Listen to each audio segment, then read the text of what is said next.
My name is Hannah. I am a summer student here with Calgary Wildlife, and I'll essentially be your host for the month of June with the live baby showers. You'll see me at the beginning of the videos, and then I will also be reading off your questions at the end of the video. And then our wildlife staff will be able to answer those questions live, which is a great experience, great opportunity. Seeing as we're so busy here at the clinic, oftentimes people only talk to our wildlife hotline staff on the phone, and this is a good opportunity to meet some of our other animal care staff, as well as the cute baby patients. So we'll hit it off now, and I'll bring us in, and I'll introduce you to Melanie. She'll be the person doing our baby feeding tonight, and she'll introduce us to our special patient. So if you can come with me, we'll get started. Hi, good evening everybody. Thanks for joining us. We have a special treat for you guys tonight. We are going to be feeding a baby porcupine, which is called a Porcupette, which is the most adorable name ever. So yeah, I'm just going to go over some of the stuff we're doing here. I've prepped the milk formula. So this little guy came to us approximately a week ago. He came in at about a day old. He was just born and he was found abandoned, and they tried to reunite him with his mom, and unfortunately that didn't work. So he is getting fed every 2 hours. I shouldn't say he, we don't know the sex yet. The baby porcupine is still too young to sex. So we have a specially formulated milk here that we will be feeding every 2 hours, and that's all through the evening as well. So we get up in the middle of the night to make sure that he's fed or she's fed. So this is a specially formulated milk that is for rodents. And so I pre-mixed this, and you guys cannot tell this on the screen, but everything is preheated, and I actually test the formula on my wrist to make sure it's the right temperature. It's good. We want it at body temperature. So we don't want the milk to be too cold. We don't want the milk to be too hot. So it is just right. He's not going to get the full amount in this. He's only going to get 4 cc. So I'm going to pour some back in.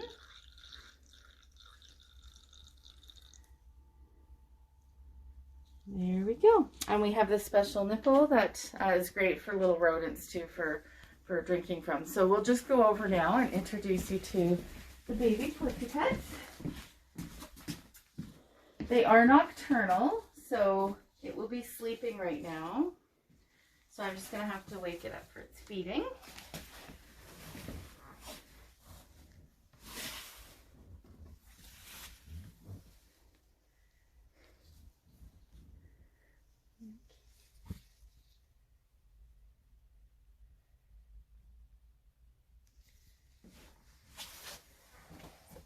He does have quills right now. They're not sharp like an adult, but they are starting to harden a little bit.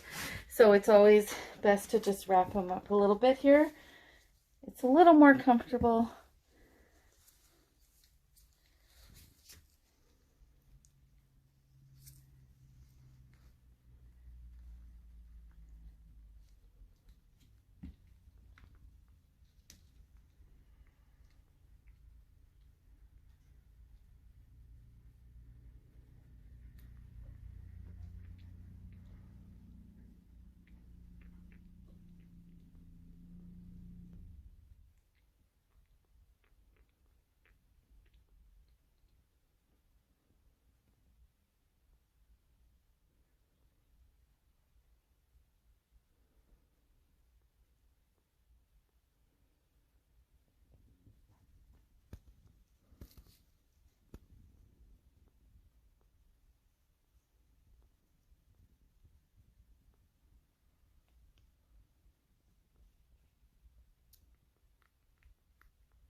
So we don't want him sucking any air in the nipple, so that's why I've removed it a little bit before he's finished that. We had a little bit of applesauce earlier, so he's got a bit of that still stuck on his nose. But because he's so young, the mother would actually stimulate them to go to the bathroom. So I do have a couple of damp warm paper towel here, and that's what I'm going to do right now. Is I'm just going to stimulate them. It's similar to the mother licking the area just to get them to go to the bathroom.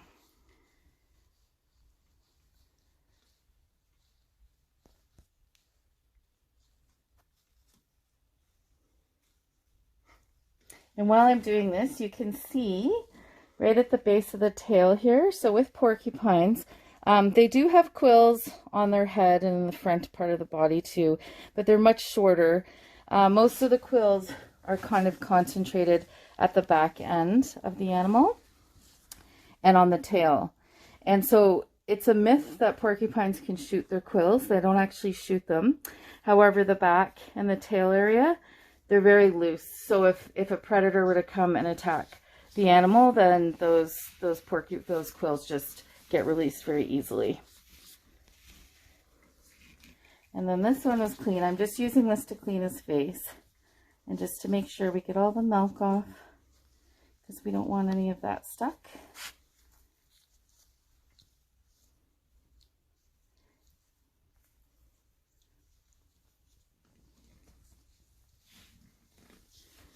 And just hold him up here so you can see his little ears.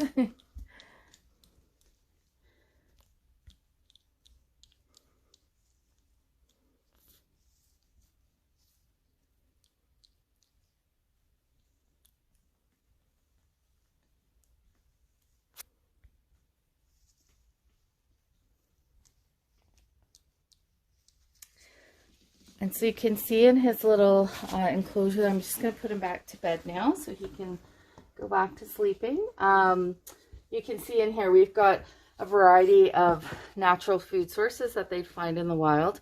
So there's some aspen. He's not quite eating this yet, of course.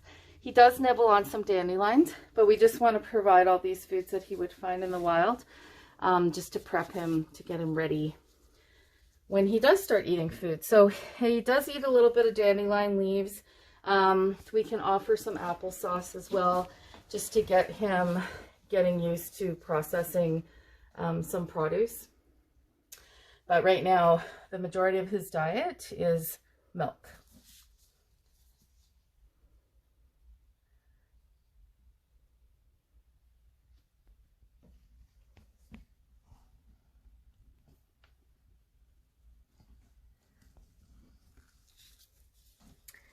So when the porcupine will get older, they start, mostly what they feed on a variety of things in the wild, but mostly what they feed on is bark of trees, leaves, buds of trees as well. But the big thing that they're going for in the tree is, it's called cambium, and it's the green layer here. If I can peel some back for you to see it. They're interested in this nutritious layer right here. So this has a lot of vitamin C, and it's very high in nutrients, and it's very easy to digest. It has less fiber, obviously, than the woody part. And so that's what they're eating when they're in the wild. We're doing a live filming, thanks. And then we have, for now, we've just got lots of dandelions and grasses here for him, or her, just so you just get used to eating some herbaceous items and just getting used to digesting that and processing that.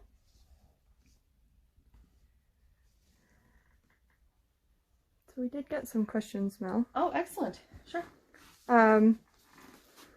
So yes, Cindy, I agree. He is so sweet. And then I know Patricia asked, why did the mom reject this cutie? We don't know. We never really know 100%, but in this case, we suspect the animal is very underweight. So typically when they're born, the average weight is around 400 to 415 grams. When he came in, he was 170. So he was quite small. He's still underweight. He's at around the 240 range, but he is gaining weight and he's eating really well. So hopefully he's going to turn around. But we suspect that that could be one reason, that he was just very underweight, and she could have been malnourished herself, and therefore she just didn't have the energy to be able to produce the milk that was needed to raise him.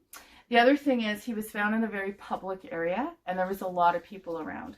And so often if there's too many people around, when you're trying to reunite mothers with babies, the mother can sometimes get stressed.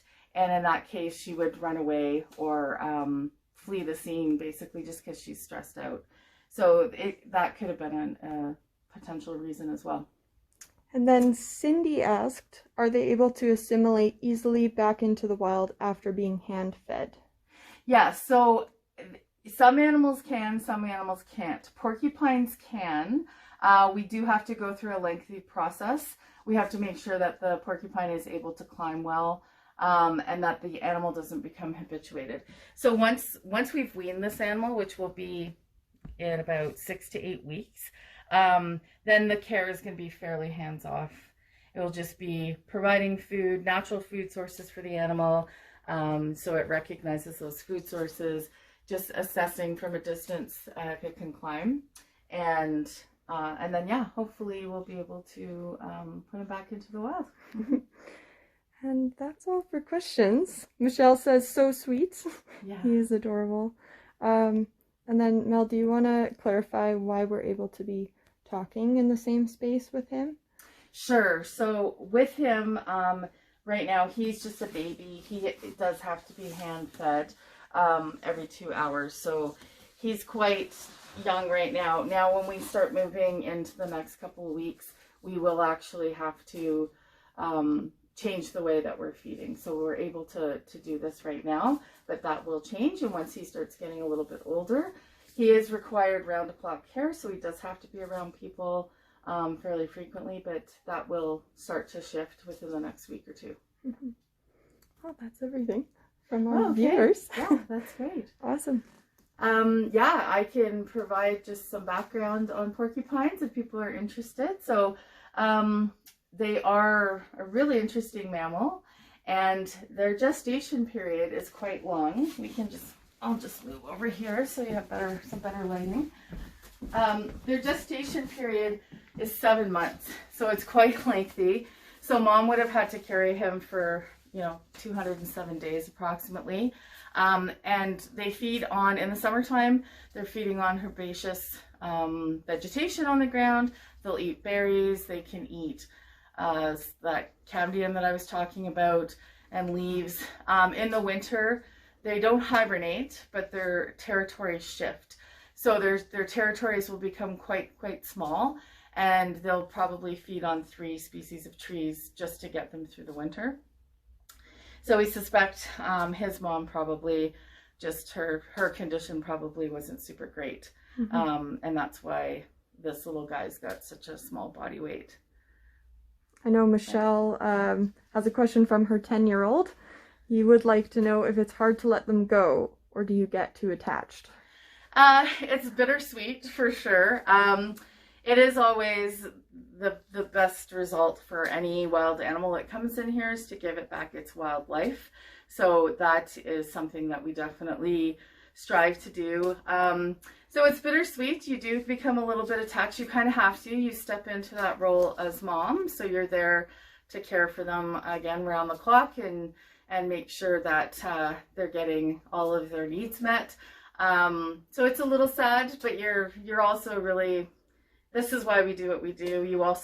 We're doing it to put them back into the wild, and you wish them luck. And yeah, it's really nice to see an animal go back into the wild and have that second chance to live its life the way it should be living its life. Yeah. Awesome. Well, thank you, Mel. Yeah, this was informative. We got to meet the little Porcupette.